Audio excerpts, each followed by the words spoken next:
In this episode, we talk about how to grow a community and Facebook group and also how to know which content is going to perform best.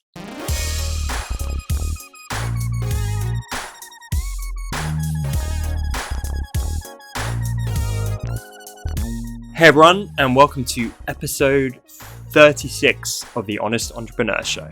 My name's Tom Ross, and let's get into it. This question is from Emily Otto. Hi Tom, I've recently started to build my own community surrounding my business. I'm struggling with engagement in the Facebook group. Help! It's a group around supporting local businesses with design tips and tricks.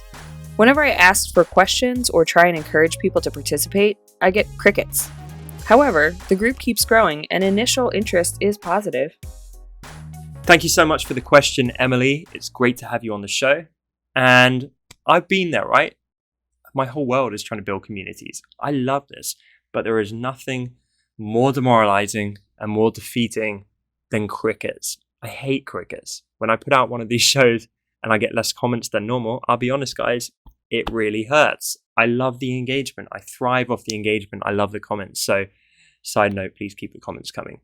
But Emily, I think what you need to do is it comes down to relationships and interaction and value.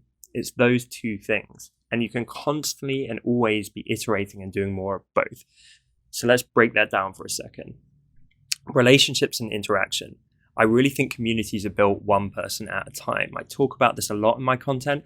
And I think the more you can actually build deep relationships with literally one person at a time, it doesn't have to be on the group. It can be in DM on Instagram or chatting on Twitter or email or even phone or Skype call, right? The more these people have context on you, the more you've got to know them and kind of made them a friend, the more likely they are to engage on your group. And remember, not every group member is going to be created equal. There's going to be some people that are lurkers and they sit there and they never engage.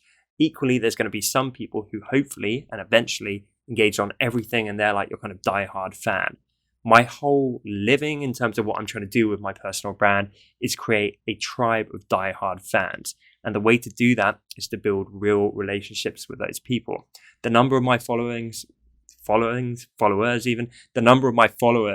where I have like been on the phone video chatting, giving them some help, or literally trying to give them like therapy when they're having a nervous breakdown over their business falling apart, or jumping on weekly video calls trying to bring them value, or responding to every one of their DMs, or chatting with them on a near daily basis with many of them.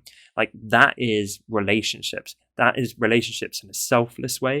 And I think the more you can do that over and over and over again with these people, then funny enough, they're going to be more inclined to actually start showing up and interacting in your Facebook group.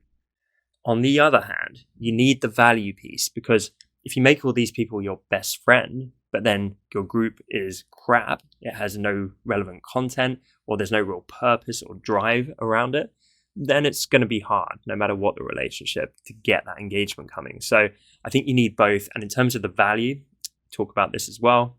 Put out as much as you can. Don't hold back. Some of the most successful people in terms of getting engagement around their content marketing pretty much give away the farm. They give away stuff they could happily and easily charge for. Look at The Future, for example. They've blown up in the last few years because they give away content they could easily package up and sell as a course, but they put it all out there for free. So I don't know if you are currently holding back in any propensity, but I would really, really not do that if you are. And I would really have a brainstorm about like, how can you over deliver for these people? And so we're kind of jumping back and forth here, but let's jump back to community for a second. If you are talking to these people one-on-one and you are building real relationships, then start to ask them, have honest conversations, say, hey, I want to make this group the most useful thing under the sun for you.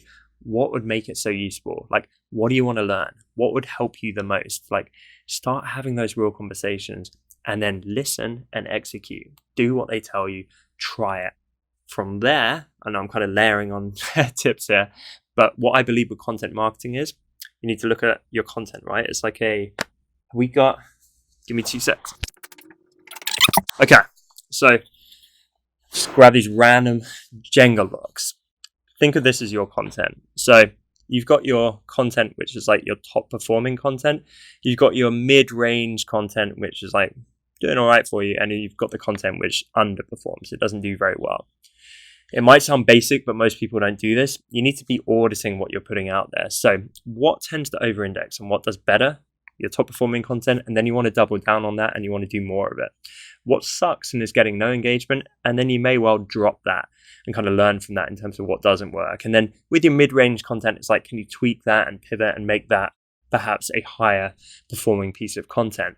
And then alongside all of that, you have your crazy experimental stuff, which I am a huge fan of doing.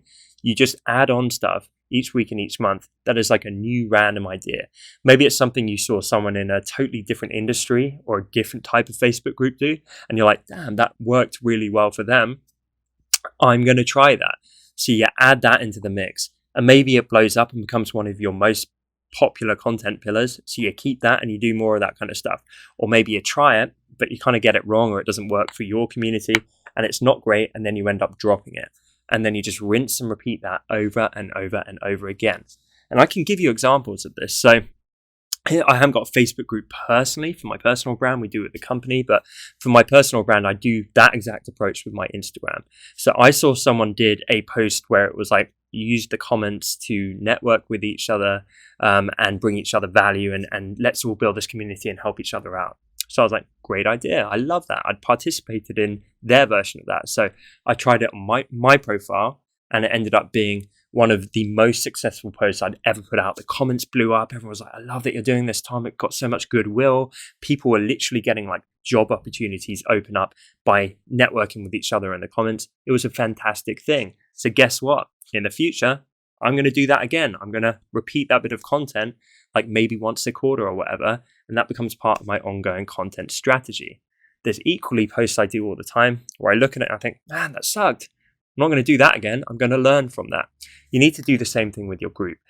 And I appreciate it's a little bit like chicken egg, catch 22. If you're getting virtually no engagement, you at least need a little bit to get started. But hopefully if you build those relationships, you start listening, you start putting stuff out there, you get little trickles of engagement. And then you want to just jump in with that approach where you can build momentum and start scaling what works, dropping what doesn't, and start every single week, every single day, shifting things a little bit more in the right direction. So I really hope that answer helps, Emily. If you've got any follow-up questions, of course, and anyone who gets on the show, DM me. I always want to try and provide as much value as possible.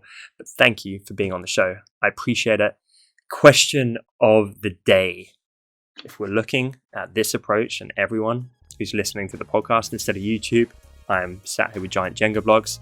What is your top Jenga block? I.e., what is the type or piece of content which does particularly well for you and really over indexes with your audience? And are you going to double down on it? Let me know in the comments, what is that top piece of content for you? Thanks so much for watching this episode, everyone. If you have not yet subscribed, please subscribe using the little bell icon below on YouTube. That is the best single way to get notified when I release new daily episodes and try and bring you that daily value. So if you haven't yet, be sure to subscribe.